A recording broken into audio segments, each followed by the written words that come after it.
दोस्तों, welcome to new session. तो आज हम लोग देखेंगे 1781 का अमेंडिंग एक्ट। जैसा कि हमने पिछली बार 1600 से 1773 तक का पूरा डिटेल्स आपको प्रोवाइड किया था, उसी प्रकार आज 1781 का अमेंडिंग एक्ट के बारे में जानेंगे। तो 1781 का अमेंडिंग एक्ट मुख्य रूप से 1773 का रेगुलेटिंग एक्ट को सुधारने के लिए, यानी उसकी कुछ गलतियों को पुनः दोहराया ना जाए, इसको दूर करने के लिए लाया गया। इस एक्ट को बंदोबस्ती व्यवस्था भी कहा जाता है। अमेंडिंग मतलब होता है संशोधन, एक्ट मतलब होता है अधिनियम। Amending act, clear. तो इस अधिनियम को हिंदी में संशोधन अधिनियम कहा जाता है और इंग्लिश में अमेंडिंग एक्ट कहा जाता है, क्लियर। इसका कुछ विशेषताएं हैं जो कि कुछ 4-5 टर्म में है, ठीक है। जैसे कि पहले तो एक्ट क्यों कहा जाता है और अधिनियम अधिनियम और जो नियामक कानून है ये अलग अलग है दोनों। एक्ट है जो नए कानून को कहा जाता था और नियामक कानून है जो प्राचीन, जो मतलब उस टाइम के पहले के कानून था, उसे क्या कहा जाता था, नियामक कानून। जैसा कि हमने बताया था कि 1774 में सुप्रीम कोर्ट का गठन हो चुका था। तो इस बार कौन कौन से क्षेत्र है जो सुप्रीम कोर्ट के अधीन आए और कौन कौन से क्षेत्र है जो सुप्रीम कोर्ट के अधीन से बाहर रखे गए हैं, पहला ये डिस्कस कर लेते हैं। तो सुप्रीम कोर्ट के अधीन क्या क्या रखा गया, तो कलकत्ता निवासियों को सुप्रीम कोर्ट के अधीन रखा गया। प्लस में हिंदू के नियम एवं रीति रिवाजों के अनुसार उसके मामलों को सुना गया और मुस्लिमों को मुस्लिम कानून एवं मुस्लिम रीति रिवाज के आधार पे उसके मामलों को सुना गया।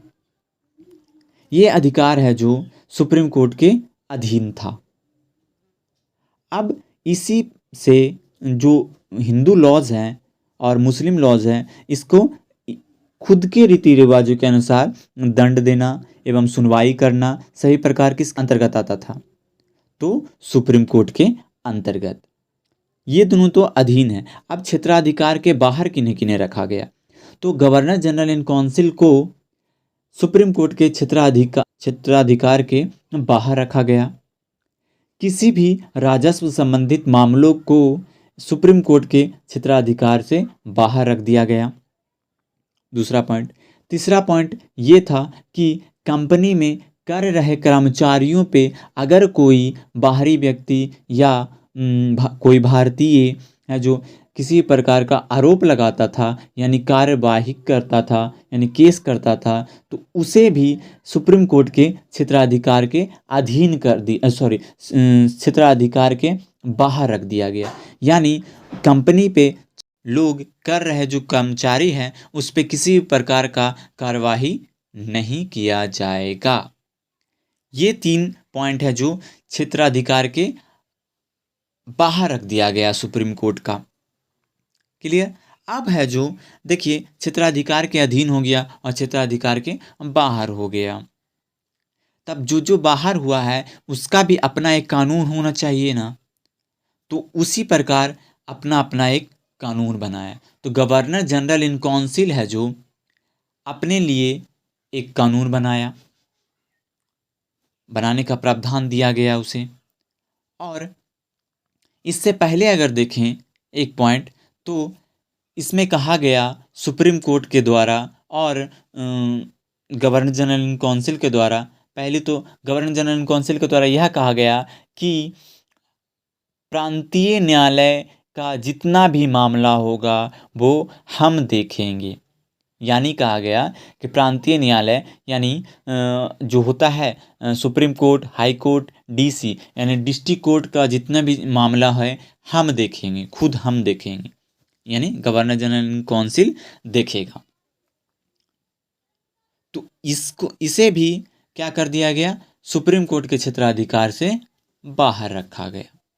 तो इसके लिए भी यानी जो डीसी है ये भी लॉज पे काम करेगा ना, किसी न किसी नियम कानून के आधार पर कार्य करेगा।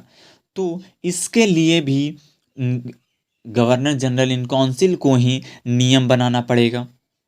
और गवर्नर जनरल इन काउंसिल किस प्रकार से कार्य करेगा उसके लिए भी खुद ही नियम बनाना पड़ेगा। जैसे मान लीजिए अभी सुप्रीम कोर्ट, हाई कोर्ट और डिस्ट्रिक्ट कोर्ट है, ठीक है, और स्टेट को चलाने के लिए अलग व्यवस्था किया गया है ना। अगर आप किसी प्रकार का गलती करते हैं तो आप कहाँ जाते हैं? या तो सबसे पहले तो आप जाएंगे डीसी कोर्ट यानी डिस्ट्रिक्ट कोर्ट, डीसी यानी डिस्ट्रिक्ट कोर्ट। अगर वहाँ मामला सुधर जाता है तो ठीक है, नहीं तो आप जाते हैं हाई कोर्ट। तो हाई कोर्ट और डिस्ट्रिक्ट कोर्ट किस आधार पे है जो आपको सजा देता है या किसी भी प्रकार का सुनवाई करता है? तो उसका एक अलग नियम रहता होगा ना। तो उस वही कानून को सुप्रीम कोर्ट ना बना करके ये कौन बनाएगा? गवर्नर जनरल इन काउंसिल बनाएंगे। ये अधिकार है जो गवर्नर जनरल इन काउंसिल अपने अधीन रखा। तो ये रहा हमारा 1781 का अमेंडिंग एक्ट यानी संशोधन अधिनियम। अगला बार हम पढ़ेंगे 1784 का पिट्स इंडिया एक्ट। क्लियर दोस्तों? ओके।